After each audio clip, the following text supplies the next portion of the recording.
Hello, vinyl community. Thanks for stopping by my channel. Really appreciate it. And here we have the Book of Taliesyn Deep Purple album that I cleaned a few videos ago. And what I'm going to do is I'm going to do a review of how the cleaning came out. We had a viewer, Eric the Fish 01. Hi, Eric. Thanks for contributing to the channel. And Eric asked me, how did the record sound after I cleaned it? And I said it was good, but that's a good topic. I could follow up on that. Maybe there's other folks who were thinking about that. So here we have this record, the Book of Taliesyn from TETRAGRAMMATON Records. And Deep Purple has 3 records on that label. And that label was owned or co-founded by Bill Cosby, the comedian. His manager was a founder, and Cosby was a co-founder. They were only in business for about 4 years. They went bankrupt, I believe, in 72, 68 to 72 or so. But Tetragrammaton, it's a strange name. It means like a Hebrew name of God, I believe it is, the how God is pronounced in Hebrew. But I'm not an expert at that. There's the record. You can see it was pretty damaged, and inside it was extremely disgusting. But before I go into how the record came out, how it sounds, I'm going to show my Deep Purple collection just to add some time to this video, or else it would have been a 2-minute video. So what we're going to do is show my Deep Purple collection, which was fun because I got to pull out my Deep Purple stuff that I really haven't played in a while. I usually play Machine Head or live in Japan or whatever it is. So we're going to go to that, and then we'll go over the result of the cleaning using the VPI. Here we have the first Deep Purple. This is a Canadian press, and this is really a nice shape. This is also on TETRAGRAMMATON Records. Deep Purple, I'll show you the label.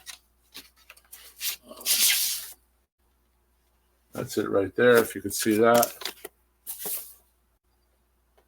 This is a white label. This is basically Canadian, so the American labels have like a silver tint to them. I'm not sure if this is a promo or not. It doesn't say promo anywhere else. Here's their third record, and you can see it has that silver with the blue stamp. And this is Deep Purple. Deep Purple. That's the third record. After they went bankrupt, Deep Purple went to Warner Brothers, as did Bill Cosby. Here we have Deep Purple and Rock with the lineup there. The lineup changed about 3 or 4 times, and I'll go through some of that. You know, the original Ritchie Blackmore, John Lord. And I'll show you this. The inner green, nice green Warner. Deep Purple and Rock. These may not be, these aren't all the Deep Purple records, but they are in order, I believe, of issue. Here, of course, is my favorite. I play this all the time. Heavy Rotation has the poster with the lyrics. Deep Purple Machine Head, 50th anniversary. It's been reissued as a 50th anniversary. Here we have Burn. This has Burn, Ritchie Blackmore. This has David Covingdale on vocals. John Lord, Ian Peace on drums. Burn. Then we have Deep Purple, made in Japan. You can see right there, made in Japan, although this is domestic. And this has a number of hits on it. And then we have Stormbringer. I'm not going to talk about these. I'm not an expert on Deep Purple. I know what I like. I love Deep Purple. I'm not an expert as far as, you know, the progression of the band. I just know that from those early records, you could get that sense of what they were to be. The record that we talked about when we cleaned it, the second record, it has hints of what to be. It has a lot of jamming, has a lot of organ, drum solos, which they made their own. They were a jamming record. They're a jamming band. We have a record, Deep Purple, Royal Philharmonic Orchestra by Malcolm Arnold.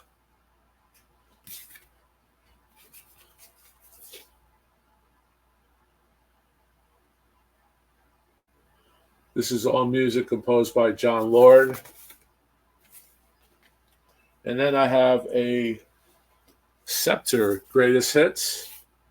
Don't know how this appeared in the lineage, but this has Hush, I'm So Glad, Hey Joe, The Painter, Help. They do a Beatles Help. They do a couple Beatle tunes on the first record.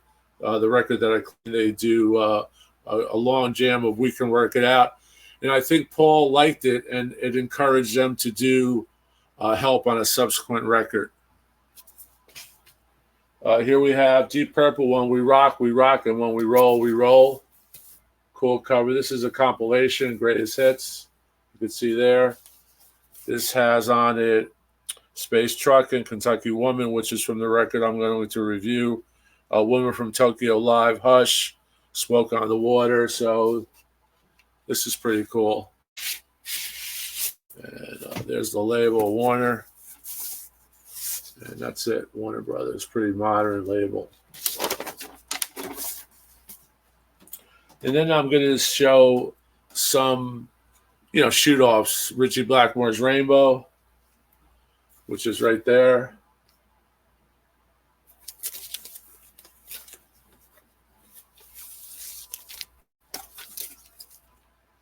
This is a promo stamp. Straight between the eyes, a lot of jamming on here. And then I have this EP, 12-inch Rainbow, which I believe is an import, Polydor. And then I have some of Tommy Bolin's solo records. Tommy Bolin replaced Blackmore, and Covendale was the singer at that time, and he was the new singer. And Covendale recommended Bolin. He heard Bolin on believe it or not, on a jazz record called Spectrum, and the drummer was just insane, and the guitar player was just insane. And the guitar player was Tommy Bolin. He also played on a Mahavishnu Orchestra record, so he was into jazz. He could really shred. He said he never took any lessons. He took maybe 4 lessons. He died young at age 25, a drug overdose right after a show. And that's one of the solo albums, Tommy Bolin. And the record I'm talking about, I didn't mention, was Billy Cobham's Spectrum, which is a fantastic record. I did not know that Tommy played guitar on that record until I did some research on him earlier today. So I'm going to revisit Spectrum. That's a fantastic jazz album. He was signed to Nemperor, which I believe was Stanley Clarke's label, from distributed by Columbia, I think. So there you have it. And that's another Tommy Bolin. I believe he was on tour for this record, or teased when he died. Only 25, but the legacy so early is just amazing. And then I have a Covingdale Page or Covingdale record on here, which is the soundtrack to Tom Cruise's Days of Thunder, which is a great movie, and the soundtrack is really good. It has a David Covingdale song. It has a Cher song. It has Tina Turner's on here, John Waite, Elton John, Guns N' Roses, Knocking on Heaven's Door. They perform. So this is really good. But let me just put these to the side. So that's my Deep Purple shoe collection. I believe I have Covingdale Page which is Jimmy Page and Him Somewhere, which is really a wild album. I have that probably with my Zeppelin stuff. Interesting about TETRAGRAMMATON label, they actually distributed Unfinished Music Part 1, I believe, the two versions, John Lennon, Yoko, they distributed it for Apple in the U.S. So that was kind of a coup for them. It didn't really help matters because the records were confiscated as pornographic in America. They were hard to sell, and I'm not sure what happened after the injunction that these were pornographic. But Capitol refused to distribute this Apple record for Apple, the two versions. You all know the story of that. You know, John and Yoko, frontal nudity, back nudity on the cover. And so it was interesting that this company said, look, yeah, we'll do it. We'll pick it up. And it didn't really, I don't think it really worked out too well for them. So Tommy Bolin, I forgot to mention, was also with the James Gang, replaced Joe Walsh. So he's replacing people. And it really didn't do well for him when they were touring because the folks in the audience, the fans, may have not known that he was replaced their stars like Joe Walsh or Richie Blackmore, and it kind of got to him. So he took the drugs, and for whatever reason, it got out of hand, and he was found dead from an overdose. So, this label too, TETRAGRAMMATON, it actually they claimed bankruptcy, I believe, in 72, like I said, after about 4 years. But I'm going to go into my thoughts on this record, how well it cleaned up. As you can see here, it looks good. There's not really anything on it, any marks. There it is. We have all the mold off, but the record itself is a poorly recorded record. It's there's no mid range. As far as the cleansing went with the VPI record cleaning machine, that can't help a bad recorded record or a bad sounding record. You know, I got slight surface noise on some tracks, but had nothing to do with the mold. It was basically I believe it was the recording. I have two copies of it. One copy was not damaged at all, and that copy is a little bit better than the copy that I cleaned, but not by much, not by a wide margin. The record is just very tinny. There's no mid-range. Some of the sonics vary from track to track. Not sure if it was recorded in different studios or different producers. I don't think so, but the record has a lack of continuity to it. It's just it's not a good sounding record. The best I could say, it sounds as if all the bass is sucked out, all the mid range is sucked out, and maybe that was something that their engineers, the engineers who cut this record, thought maybe the bass would cause it to skip or jump or whatever, but they sucked the bass out. This was I believe 68. Now, this record was released in England, I believe, on Harvest Records. So if anyone out there has a Harvest pressing of this, I would love to know how that sounds. I think it was also may have been reissued in 2000. I didn't really check the Discogs on this. I was basically just doing that on what I got from it. But overall, the cleaning came out great. You would never know that it was a disgusting, dirty, filthy record from listening to it. So the VPI did its job, and the cleaning fluids did its job, and that's basically what this is about. So Eric the Fish wanted to know, but overall, the record's not good. It has some great tracks, you know, as far as we could work it out, which I think they did a good job. Kentucky Woman by Neil Diamond, and of course River Deep Mountain High, the Ike and Tina Turner tune, but that really didn't sound good at all. That sounds very tinny. It's almost like listening to your record through a transistor radio.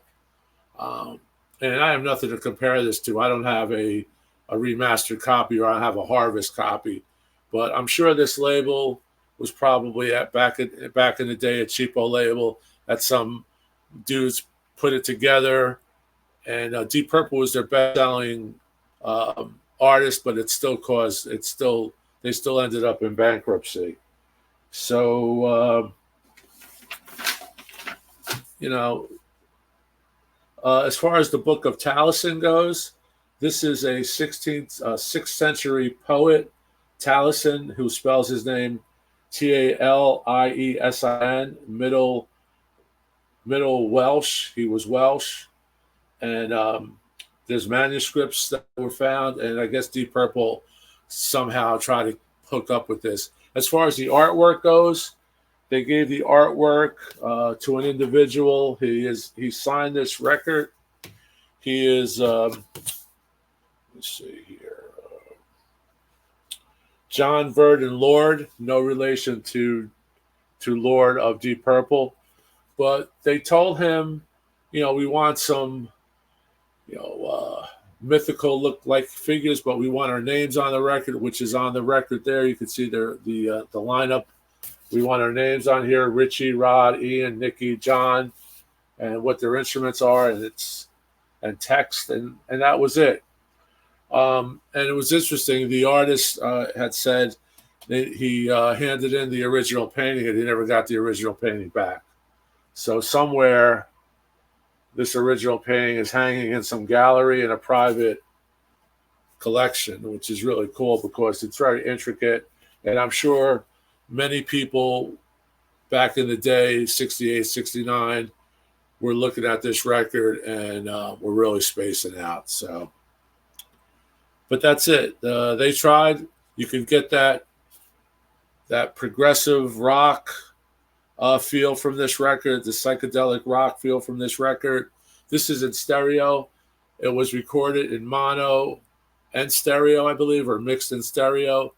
But the mono tapes were trashed. They were never used, and I guess lost somewhere.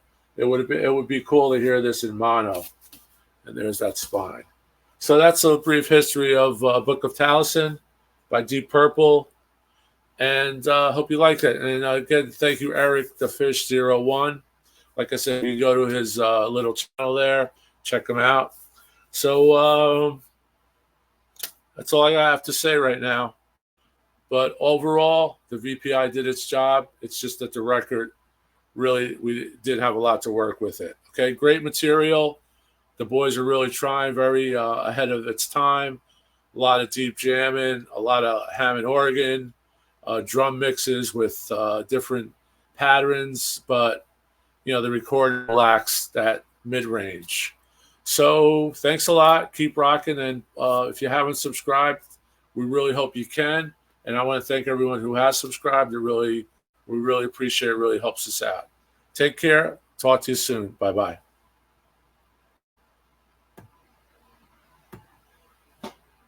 Signing off.